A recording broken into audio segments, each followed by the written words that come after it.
मुक्तिशोध यात्रा, लेखक आणि सादरकर्ता डॉक्टर राजेंद्र प्रभुणे. मुक्तिशोध यात्रा या कादंबरीचे क्रमशः वाचन.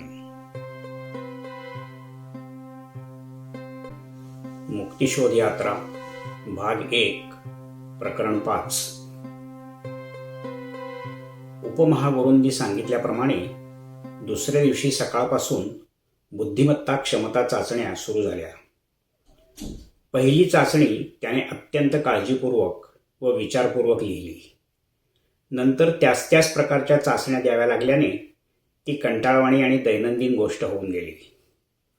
3 दिवसात एकूण 10 चाचण्या झाल्या.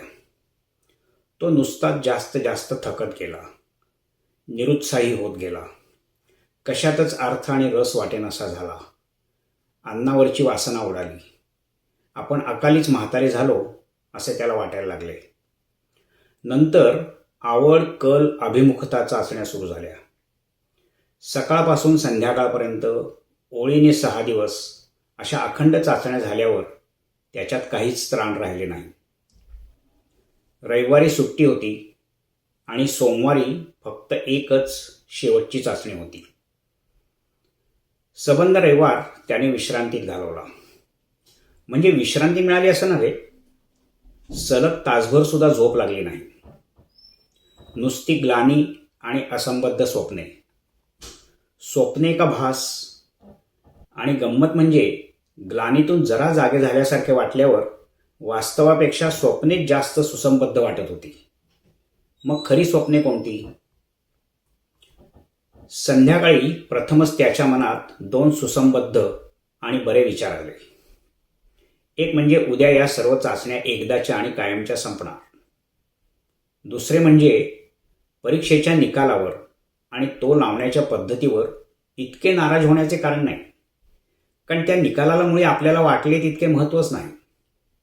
या चाचण्याच जास्त महत्त्वाच्या.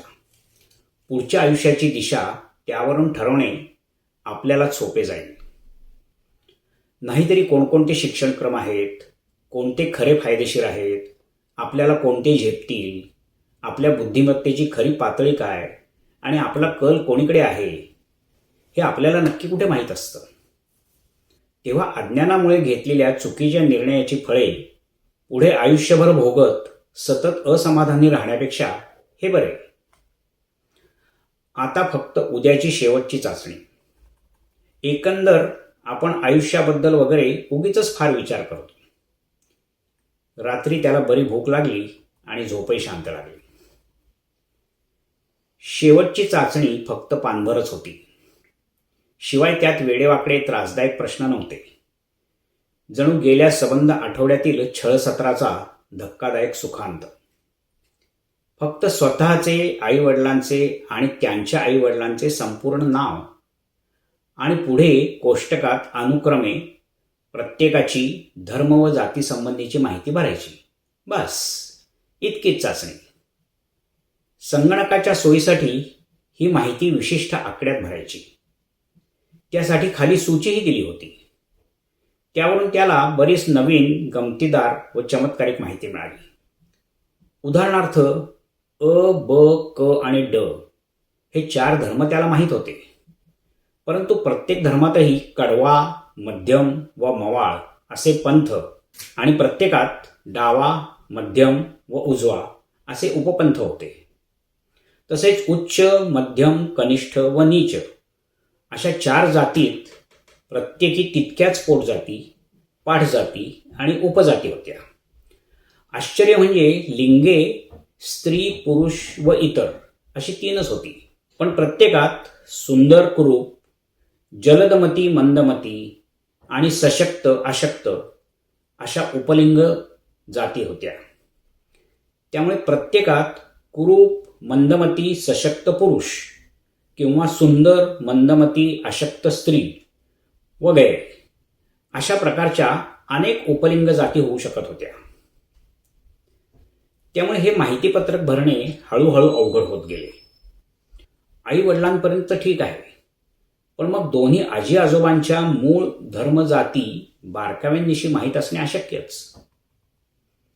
उपलिंग जातीबद्दल तर मोठीच अडचण होती. आपण ताकदवान नाही, पण म्हणजे अशक्तही होत नाही. आणि ही चाचणी देऊ शकणारा कोण आपण मतिमंद आहोत असं लिहिल. पण असो, या चाचण्या घेणारे मूर्ख आणि माथे फिरून असतील तर त्यांनी हा सगळा विचार करूनच चाचण्या तयार केल्या असणार. तरीही एक शंका उरलीच, म्हणून त्याने ती चाचण्यांनंतर उपमहागुरूंना विचारली.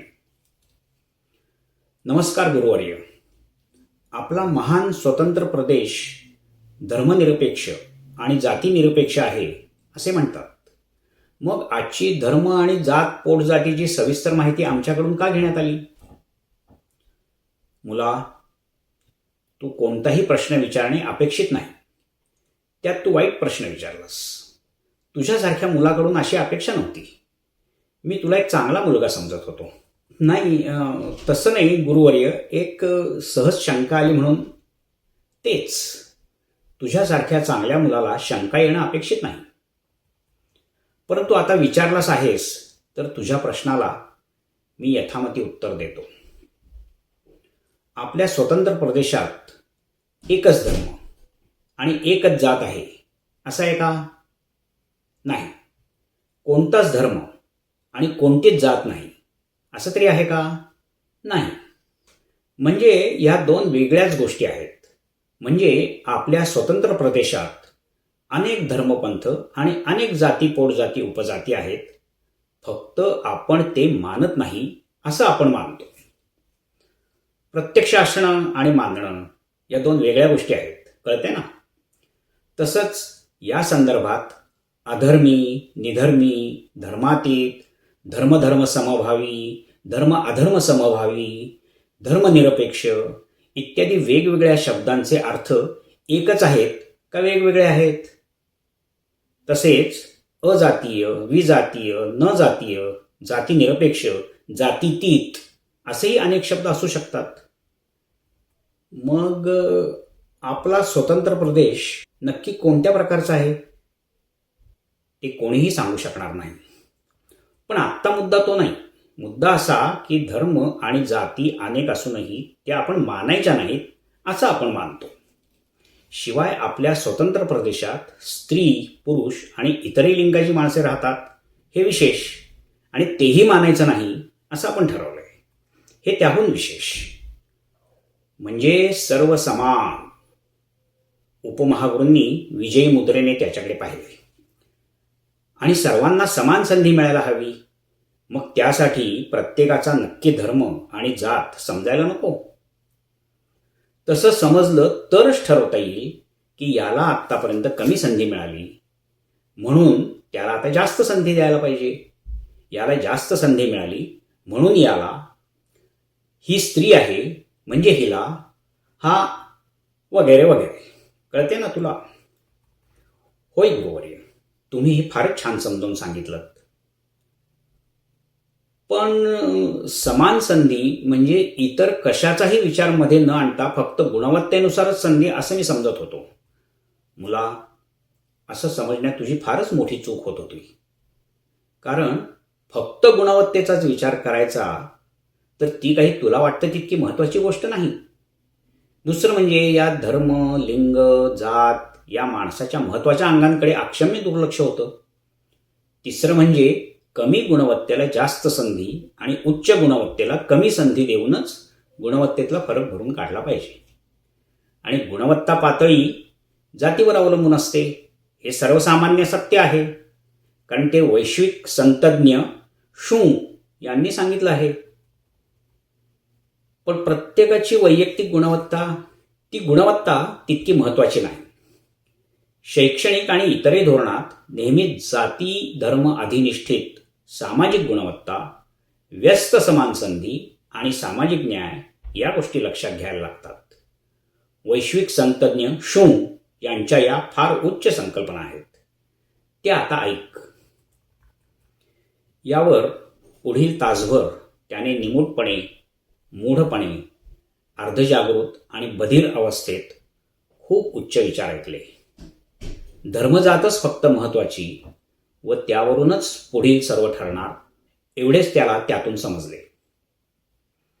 ते काही असो आणि पुढे काहीही हो, या चाचण्या तरी आता एकदाच्या संपल्या. बधीर अवस्थेत घरी जाताना एवढा एकच विचार त्याच्या डोक्यात होता.